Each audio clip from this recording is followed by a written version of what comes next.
Hello, friend. আজি ৰাতিপুৱাটো কেনেকৈ পাৰ কৰিলোঁ তাকে দেখাওঁ বুলি ভাবিছোঁ আপোনালোকক। যদি ভাল লাগে লাইক কমেণ্ট শ্বেয়াৰ কৰিব। এয়া মাছ আনিছিলে, মাছখিনি কাটি বাছি ধুই ল'লোঁ আৰু সৰু মাছ কোনে কোনে কাটি মোৰ নিচিনা ভাল পায় বাৰু। এয়া মাছ বনালোঁ, শাক বনালোঁ, লগতে কাপোৰখিনিও ধুই ল'লোঁ। যিহেতু কাপোৰ ৰাতিপুৱা নুধুলে কেতিয়া বৰষুণ আহে নাহে ঠিক নাই, যিমানেই যি ৱাশ্বিং মেচিনত শুকাও নালাগিলে, কিন্তু ৰ'দততো অলপ দিব লাগে। তাৰপিছত এয়া গাখীৰ দেখিলে নহয়, গাখীৰ দি মই ভাবিলোঁ একাপ চাহ খাই লওঁ।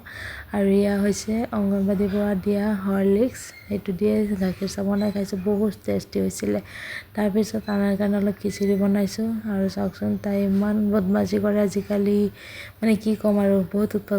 এতিয়া উৎপাত কৰাৰ কাৰণে মই কোলাত লৈ ল'লোঁ আৰু তাইক সুধিছোঁ খাব নেকি, তাই নাখায়, অলপ মুখত দিছোঁ, তাই খালেও একো নহয়, যিহেতু এতিয়া গাখীৰ খায়েই, গৰু গাখীৰ অলপ অলপ দিওঁ। আৰু গৰু গাখীৰৰ লগত মই হৰলিক্স দিহে উতলাই লৈছোঁ, তাকে অলপ দিলোঁ। আৰু চাওকচোন কি কৰে।